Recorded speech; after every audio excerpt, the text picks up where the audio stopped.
ये क्या फिर फ्यूचर नज़र आता है, किसको कप्तान देंगे? शाहीन को देंगे तो फिर आप एक दूसरे ग्रुप को स्ट्रॉन्ग कर रहे हैं, मैसेज तो आपका कहीं नहीं गया। इसका मतलब है कि आपने जो दूसरी पार्ट थी, अगर ये गलत थे तो दूसरे पार्ट भी कहीं ना कहीं उनकी भी मिस्टेक थी।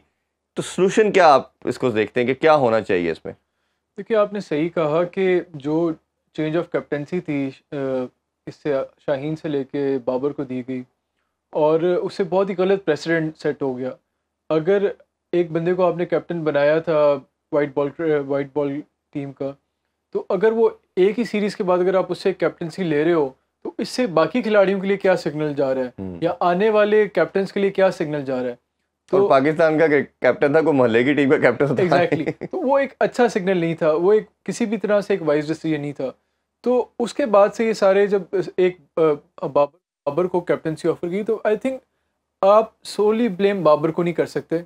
अगर मैं और आप भी शायद उसकी जगह होते, हमें भी अगर पाकिस्तान की कैप्टनसी मिल रही होती, तो हम भी, हमारे लिए भी एक नहीं, ऐसे। ज़रा भाई मैं थोड़ा सा इसमें मेरा पॉइंट ये है कि बाबर ने एक ऐसी चीज़ जो टेस्ट ना की हो। जब आपने इतना देखें, आपके साथ हो तो गलत, किसी के साथ हो तो ठीक। हम्म, बाबर के साथ हुई तो सब ने सपोर्ट किया कि बाबर को हटाने का तरीका गलत था। आपको याद है वनडे वर्ल्ड कप के दौरान ही बात होना शुरू हो गई थी, ओडीआई के दौरान, कि बाबर को हटाया जा रहा। हमने कहा कि वर्ल्ड कप के बाद तरीके से करना चाहिए, ये तरीका गलत है। हमने बाबर को सपोर्ट किया था।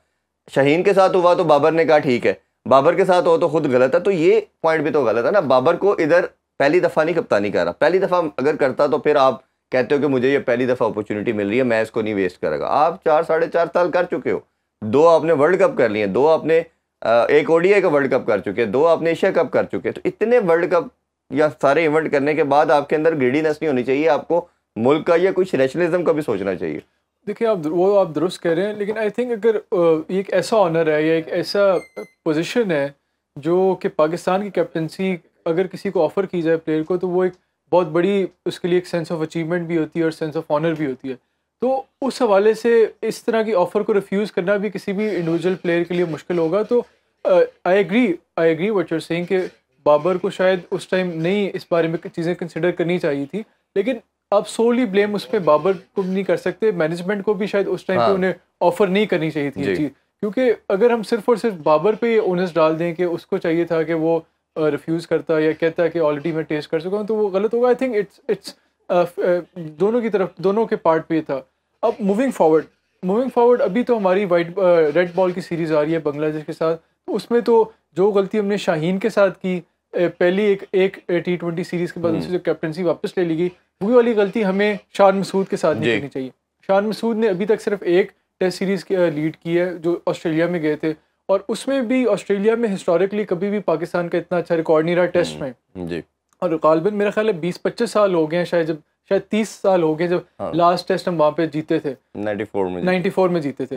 तो बेशक हम टेस्ट नहीं जीते, लेकिन हमने कुछ ऐसे ग्लिम्पसेस दिखाए उस सीरीज़ में, कुछ ऐसी मोमेंट्स आई जहाँ पे हमने ऑस्ट्रेलिया को एक टफ कंपटीशन दिया, और हमें विनिंग पोजीशन में भी थे हाँ, हम। विनिंग पोजीशन में भी गए। कुछ ऐसे एक दो ऐसे मोमेंट्स आई। जी। और अभी शान मसूद से आपको टेस्ट की जो कैप्टनसी उसे स्टिक करना चाहिए रेड बॉल। अभी अगली मेरे ख्याल में जो सीरीज़ हमारी आ रही है ऑस्ट्रेलिया में है, शायद वाइट बॉल्स की जी। सीरीज, जिसको हमारी पहली वाइट। तब तक हमें अपने जो वाइट बॉल की कैप्टनसी के हवाले से डिसीजन को होल्ड करना चाहिए। और जो रिपोर्ट्स आई हैं, गैरी कस्टन की रिपोर्ट आई है, या चीफ सेलेक्टर की रिपोर्ट, या selection head of selection committee के वहाब रियाज की रिपोर्ट आई है, या बाकी रिपोर्ट्स आई हैं, उस हवाले उनको कंसिडर करना चाहिए। और थोड़ा इस पे मज़ीद डिबेट होनी चाहिए कि डेफिनेटली किसी भी जो डिफरेंट लॉबी से लोग जिनका नाम आ रहा है कि जी ये एक इनकी लॉबी है, कि इनकी लॉबी है, उनकी लॉबी है, तो उनकी कंसिडरेशन में थोड़ा कॉशियस अप्रोच अडॉप्ट करना चाहिए मैनेजमेंट को। और कोई ऐसा नाम भी आप कंसिडर कर सकते हैं, फ्रेश नाम, जो जिसके बारे में इस तरह का ना एसोसिएटेड हो वो किसी लॉबी का हिस्सा है। इस तरह फ़खर जमान के का बारे में नाम बात आ हुई, रहा, हाँ जी। फ़खर जमान का नाम आ रहा है, वो एक अच्छी चॉइस है। उन्हें मौका देना चाहिए, क्योंकि वो एज अ बैट्समैन भी बड़े एग्रेसिव और अटैकिंग अप्रोच अडॉप्ट करते हैं। तो उनमें अगर इस तरह का कोई हमारा कैप्टन हो जिसकी एक अटैकिंग माइंडसेट हो, एग्रेसिव माइंडसेट